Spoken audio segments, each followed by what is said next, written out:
Class 10 CBSE board के प्यारे विद्यार्थियों, स्वागत है रिस्पॉन्सिव क्लासेस में।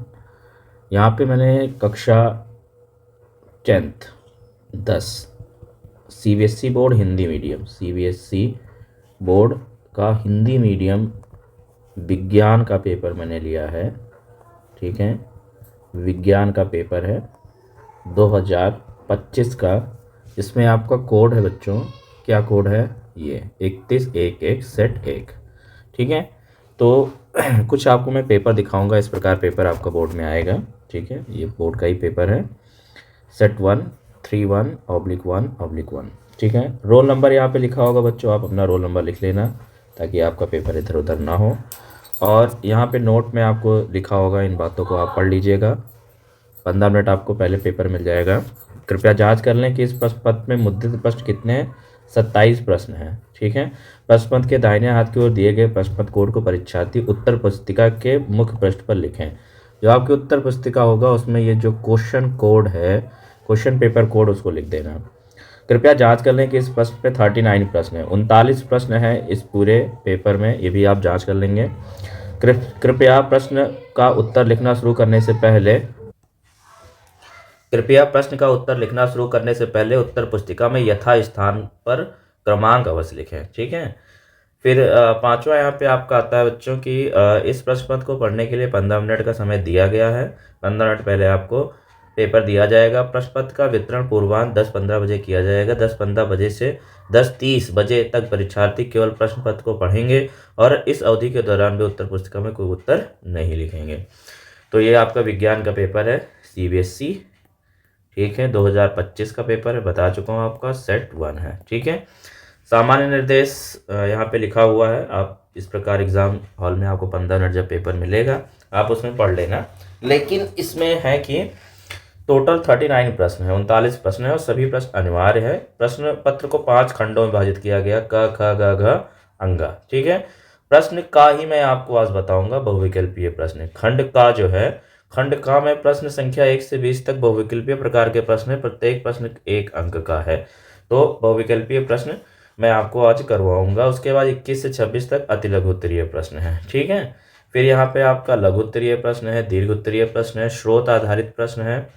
ठीक है, और फिर यहाँ पे नहीं दिया गया है, लास्ट में विकल्प नहीं निकल गया, आपको सीधे करना है। तो खंड का जो है 1 से 20 तक का बहुविकल्पीय एमसीक्यू बेस्ड क्वेश्चन है, वही हम आपको बताने वाले हैं। देखिए खंड का में लिखा क्या है बच्चों, ध्यान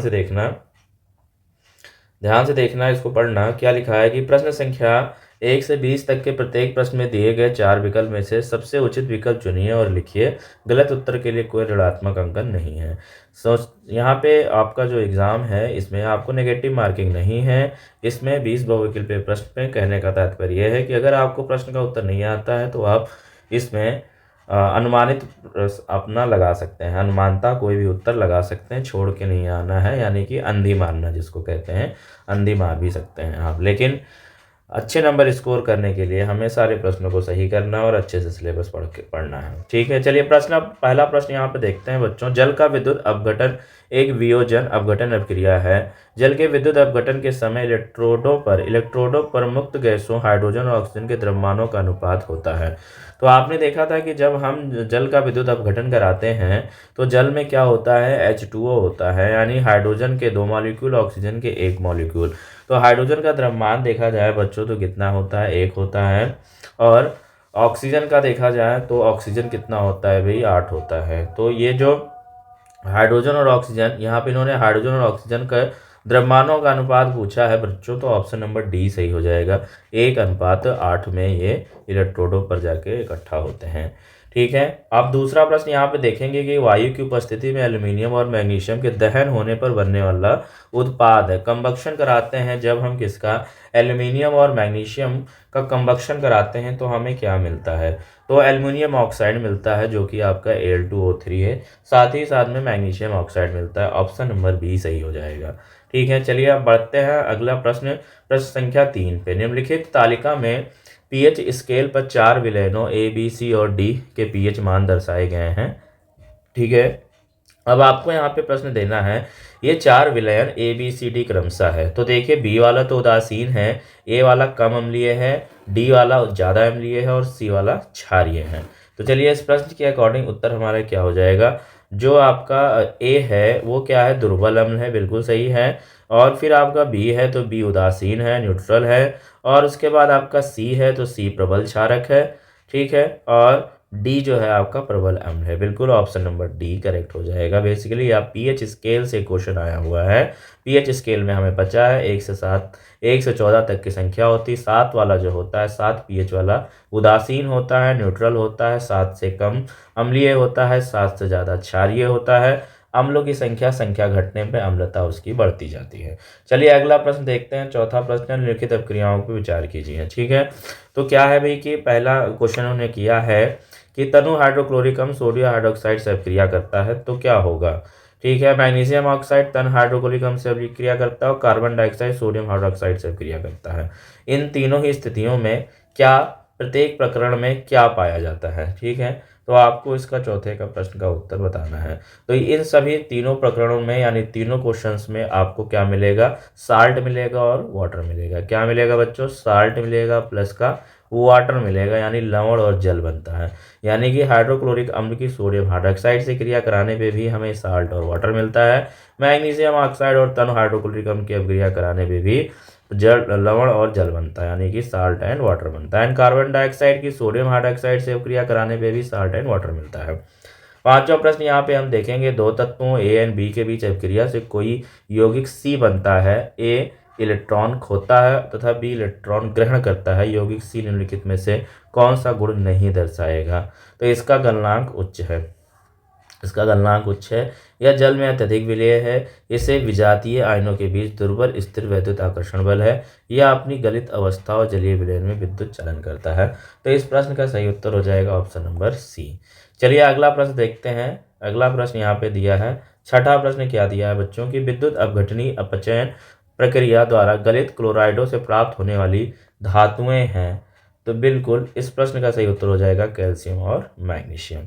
चलिए अगला प्रश्न देखते हैं, सातवां नीचे दिए गए किस विकल्प में मैग्नीशियम ऑक्साइड बनना सही दिखाया गया है। मैग्नीशियम ऑक्साइड किस में बनेगा, कैसे बनेगा, इसकी रिएक्शन क्या होगी। तो बिल्कुल मैग्नीशियम के आउटर मोस्ट ऑर्बिट में 2 इलेक्ट्रॉन और ऑक्सीजन के में 6 इलेक्ट्रॉन होता है। ये अपने 2 इलेक्ट्रॉन इसको दे देगा Mg2+ में और O2 नेगेटिव में टूट जाएगा। ऑप्शन नंबर पहला वाला ही सही हो जाएगा। चलिए सातवें का पहला हो गया। हम आठवां प्रश्न यहाँ पे देखेंगे, मुंह में लार का कम मात्रा में स्रावित होना किस परिवर्तन को प्रभावित करता है। बिल्कुल, तो ये स्टार्च से सरल शर्करा, क्या होता है भाई, स्टार्च से सरल शर्करा में परिवर्तन होता है, ठीक है। नवा प्रश्न है, वह कौन सा पादप हार्मोन है जिसकी सांद्रता प्ररोह के प्रकाशन से दूर वाले भाग की कोशिकाओं को लंबाई की वृद्धि से उद्दीपित करती है। तो 9 का आपका प्रश्न हो जाएगा ऑक्सिन, बिल्कुल ऑक्सिन होगा इस प्रश्न का सही उत्तर। अगला प्रश्न यहाँ पे हम 10वां देखेंगे, उभयलिंगी पुष्प के विषय में सही कथन क्या है। इनमें पुंकेसर और स्त्रीकेसर दोनों होते हैं। इनमें या तो पुंकेसर होता है अथवा स्त्रीकेसर होता है। ये या तो स्वपरागण दर्शाते हैं अथवा परपरागण दर्शाते हैं। ये अपने आप फल उत्पन्न नहीं कर सकते हैं। तो बिल्कुल 10वें का प्रश्न उत्तर आपका सी हो जाएगा, पहला और तीसरा सही होगा कि उभयलिंगी पुष्पों में क्या सही कथन है। इसमें पुंकेसर और स्त्रीकेसर दोनों होते हैं। ये या तो स्वपरागण दर्शाते हैं या फिर परपरागण दर्शाते हैं। तो ऑप्शन नंबर सी आपका करेक्ट हो जाएगा। 11वां प्रश्न है बच्चों की, गोल और हरे यानी कि गोल और हरा को रिप्रेजेंट किया गया है। Round and yellow, R capital Y, small Y capital R small I. बीजों वाले मटर के पौधों का झुर्रीदार और पीला, यानी स्मॉल आर कैपिटल वाई के बीजों वाले मटर के पौधों के साथ संकरण कराया गया है। F1 संतति पौधे द्वारा विकसित बीज होंगे। तो F1 यानी F1 जनरेशन में कैसे बीज आपको मिलेंगे। बिल्कुल F1 जनरेशन में आपको गोल और पीले मिलते हैं, गोल मिलते हैं और पीले मिलते हैं, क्योंकि 100% यहाँ पे जो आपका 100% गोल और पीले होंगे। F1 जनरेशन में जो आपका ये RR है, यानी कि जो ज़्यादा डोमिनेंट होता है, डोमिनेंट ट्रेट ही दिखाई देंगे F1 जनरेशन में। तो सभी के सभी 100% गोल और पीले मटर के पौधे निकल के आएंगे, ठीक है। निम्नलिखित ग्लूकोज के विखंडन का पथ दर्शाया गया है।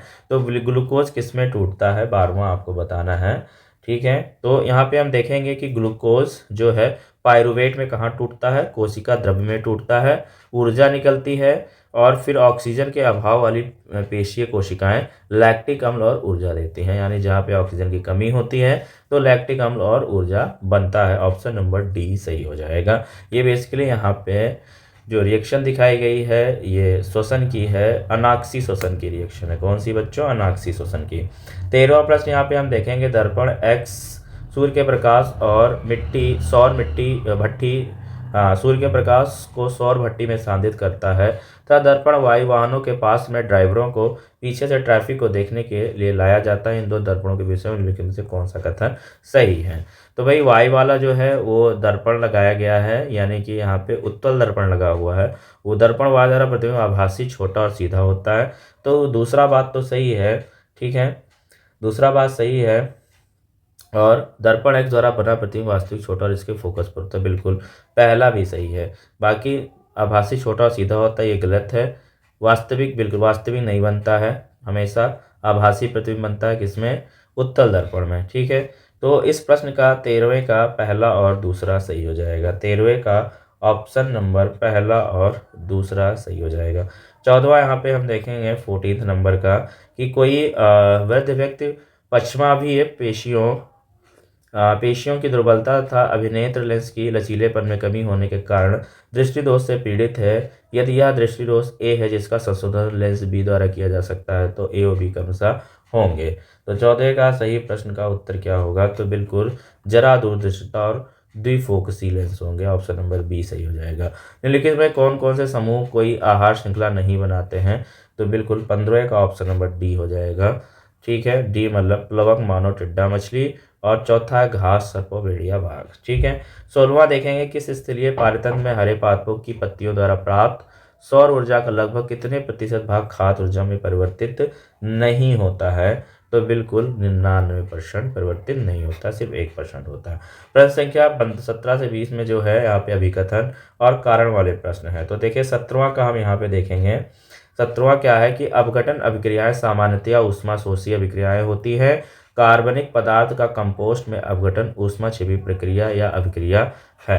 तो बिल्कुल इसमें से कौन सा ऑप्शन सही होगा? तो बी वाला हो जाएगा। अभिकथन ए और कारण आर दोनों सही है, परंतु कारण आर अभिकथन ए की सही व्याख्या नहीं करता है। चलिए 18वां प्रश्न यहाँ पे हम देख लेते हैं। अभिकथन है कि मानव संतान में मानव के सभी आधारभूत लक्षण होते हैं, ठीक है, और मानव संतान बहुत कम विभिन्नताएं दर्शाता है।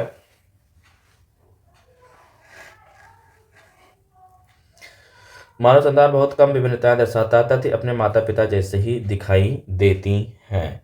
तो 18वां का जो है यहाँ पे जो है असर्शन जो है, यानी कि अभिकथन तो सही है, ट्रू है, बट रीजन क्या है? फॉल्स है, ठीक है।